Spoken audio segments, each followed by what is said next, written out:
Hi, Chris here. In this video I want to talk about products that we're using every day in our bathroom cares, things that we're putting on our skin, brushing our teeth with, deodorants and those sorts of things. And the truth of the reality is that for majority conventional deodorants that we're using and toothpastes and all the things that we're using on our skin, especially with women, the cosmetic products are very toxic and are a hidden source of toxicity to the human body. One thing we've got to take into account here is that that they say that they study the chemicals that they use within these substances to make sure they're safe. But when you're using these things on a daily basis over a lifetime, you accumulate certain compounds that are not supposed to be on the skin, on the body, or in the body. And that builds up a toxicity, and our body is a system that needs flow, and a lot of these substances get accumulated within the body and cause obstruction within the body. Things get blocked, such as the skin, and the skin pores get blocked up, lymph system gets blocked up, and the lymph is all about flow, and if that gets blocked up, then our ability to remove this toxicity gets diminished.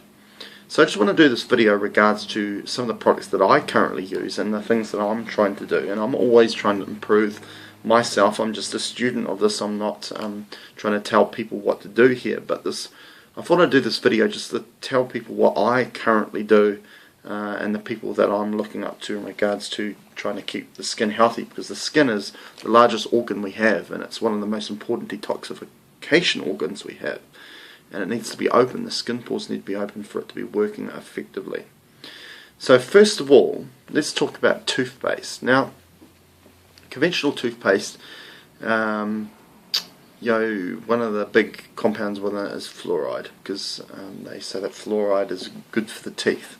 Now, there's a lot of controversy in regards to fluoride, and I have done a video on this previously in regards to fluoride. I'm not going to go into a lot of depth here, but for my personal opinion is that we don't need fluoride, and it's actually especially toxic to the pineal gland, and the pineal gland is such an important gland, for example, for sleep, but more importantly consciousness and spirituality. It's the third eye, so and also our nervous system in general. So we don't want to be calcifying that or fluoridating that particular organ. So I got to a point where I was kind of fed up with the ingredient list of what was in our conventional toothpaste, and for quite some time now I've been going and getting toothpaste that don't have fluoride in, they don't have sodium lauryl sulfate and some of these other compounds in there. They're mainly made of essential oils, and use not artificial sweeteners. They use things like xylitol, which is a sugar alcohol, which is a sugar that actually helps prevent bacteria growing in the mouth cavity, within the gums and the teeth, because we have a biofilm within our mouth and our teeth. And so it's essentially the friendly bacteria colony that we have within our mouth cavity, because we must understand that this is the start of our digestive system. So our mouth and our teeth and our gums, all that component of our mouth cavity is the introduction of the start of our digestive system. And our digestive system, what's stated is that the most important thing about our digestive system is the gut flora, which is our colonies of friendly bacteria that we have in there, which essentially are 90% of our digestive system. So keeping our mouth cavity clean is essential. So a sugar alcohol like xylitol is very beneficial, because it's preventing all those bad bacteria which cause tooth decay and plaque formation within the teeth and the gums. So I was using these toothpastes for a while, but I got to a point where I decided I'll make my own toothpaste. There's great information on the net now. You can just find out recipes to make your own toothpaste. So I had a go, and I've got to say, so far I'm really happy with the progress in regards to it. And my toothpaste is mainly essentially made out of coconut oil, because coconut oil is antimicrobial. and that, you know, it's quite common knowledge that coconut oil is one of the most important oils in oil pulling, so removing toxicity out of the gums and the mouth cavity. So I use that, and I also use xylitol as a sweetener, which isn't going to disturb your blood sugar at all either, and it's obviously, you know, it's preventing all the bad bacteria in your mouth cavity. I use the essential oil, peppermint oil in it as well, and that's essentially it. That's the main components of my toothpaste. Oh, also, the other ingredient I've put in it is baking soda, and a aluminium-free or aluminum-free baking soda as well, which is a very alkaline substance because our mouth can become very acidic. And again, white processed sugar and acidity is a perfect environment for bad bacteria to grow. So we definitely want to buffer that by using an alkaline substance like baking soda. So that's essentially my toothpaste. I'm really happy with it, and it's very easy to make. Okay, next thing is deodorant.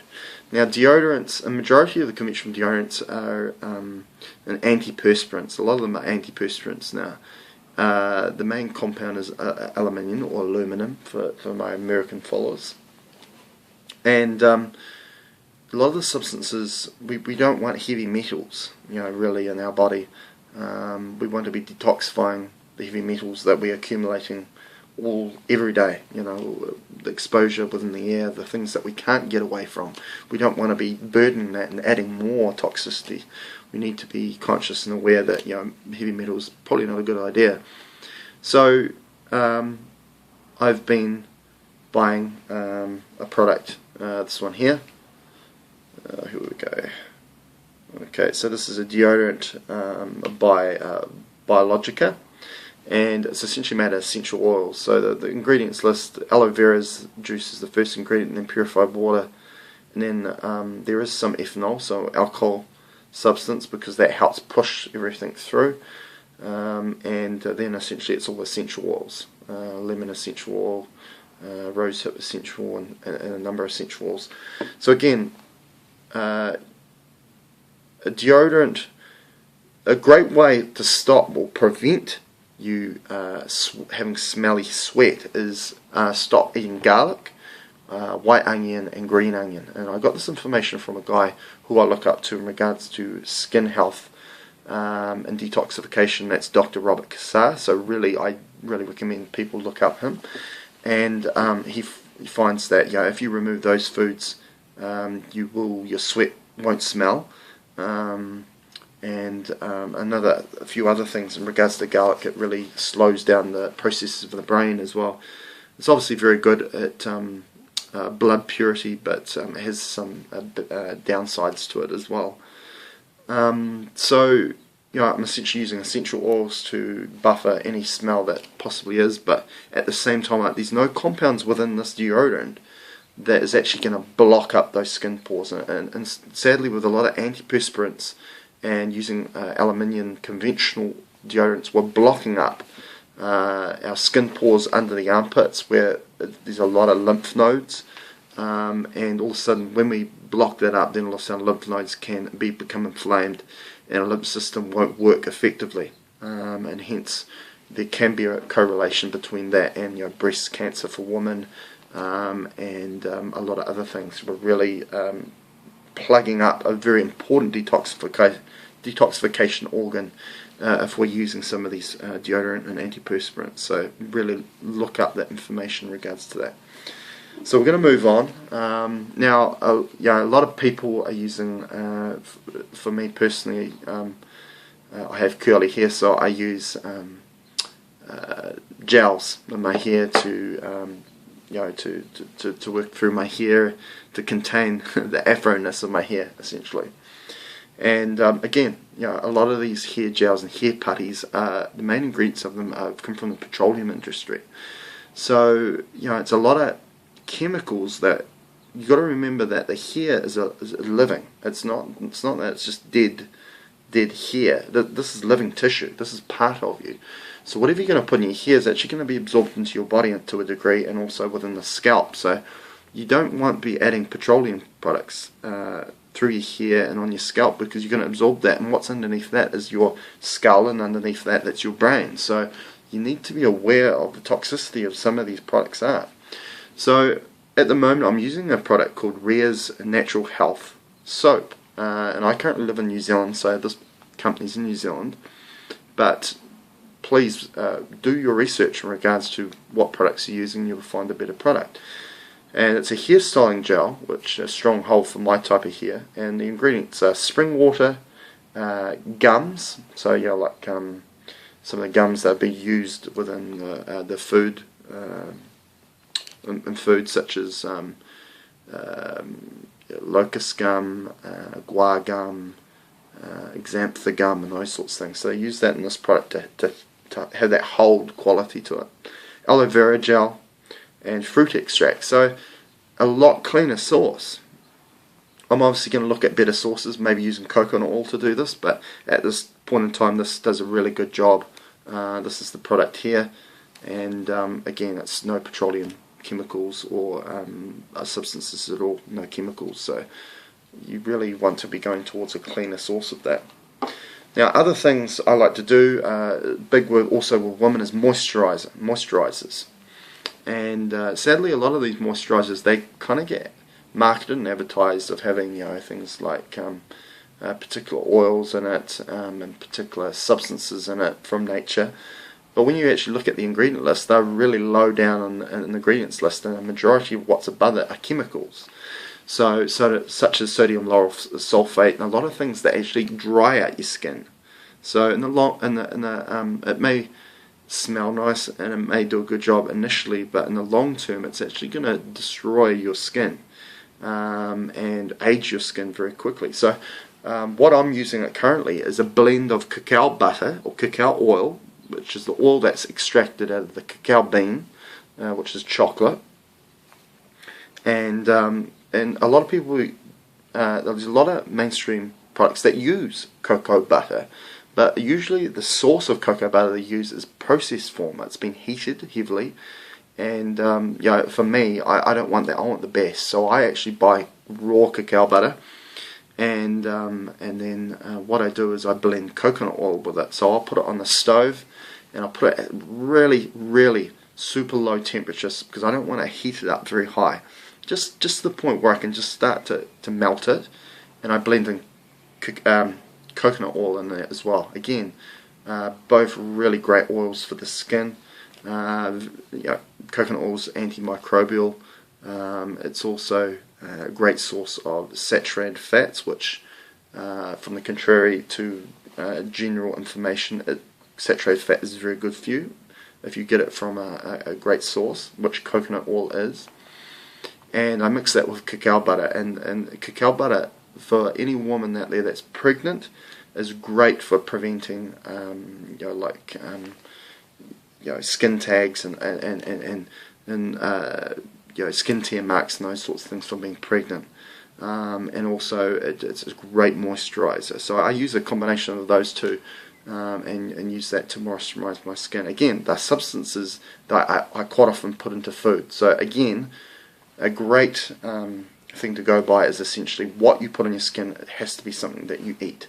If it's something that's chemicals that you wouldn't ingest internally, do not put it on your skin.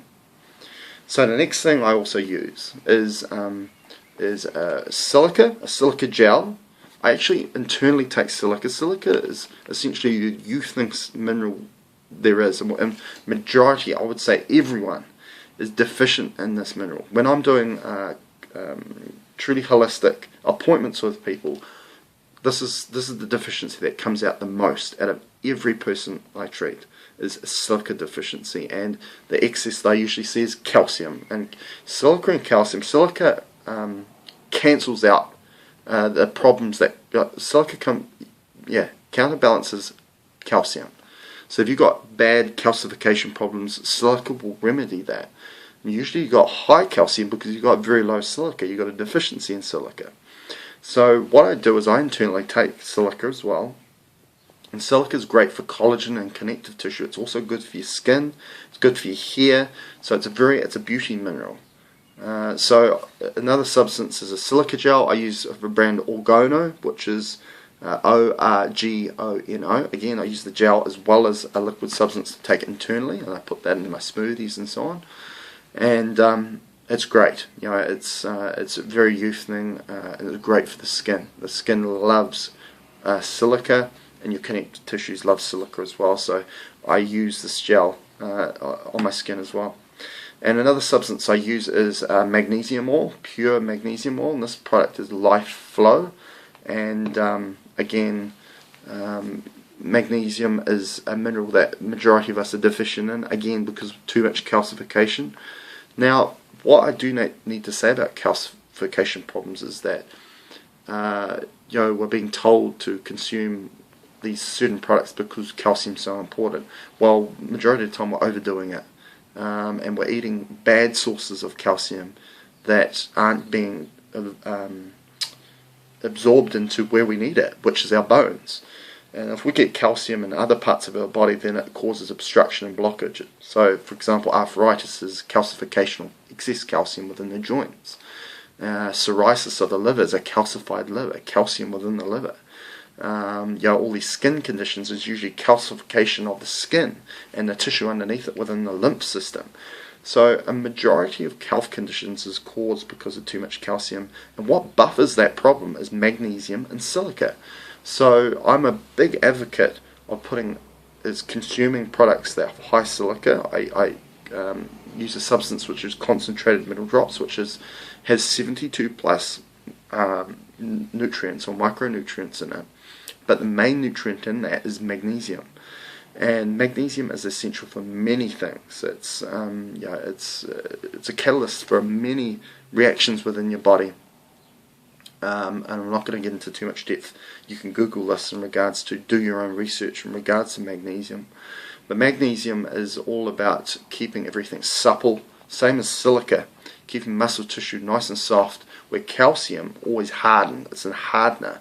And that's why you need it within your bones, but you don't need it anywhere else within your body, really. So I'm a big advocate of consuming things that are high in magnesium, such as those mineral drops, as I said.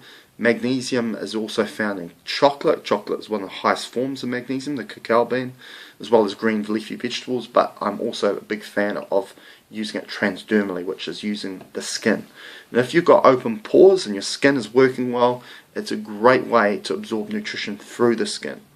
And there's many protocols of obviously trying to keep the skin clean and keeping those pores open, which I'll do in another video. But until then, I really advocate you and let you know that you should look up Dr. Robert Cassar in regards to keeping the skin pores open and cleaning the skin. But I will do a video at some point in regards to keeping it clean. So these are some of the products that I'm currently using. I'm also currently looking at changing my cleaning products just around the house as well, in regards to using vinegar and baking soda and lemon juice and those sorts of things, trying to really remove this massive load of toxicity we have in our environment. And if you're conscious enough to be aware of these things, then you can really reduce your load of these toxicity, so therefore your body can function at a more optimal level. If you have any questions regarding this, just post them down here on my YouTube channel or my Facebook page, or get in touch with me at trulyholistic.net. Thanks for watching and thanks for following me. Cheers.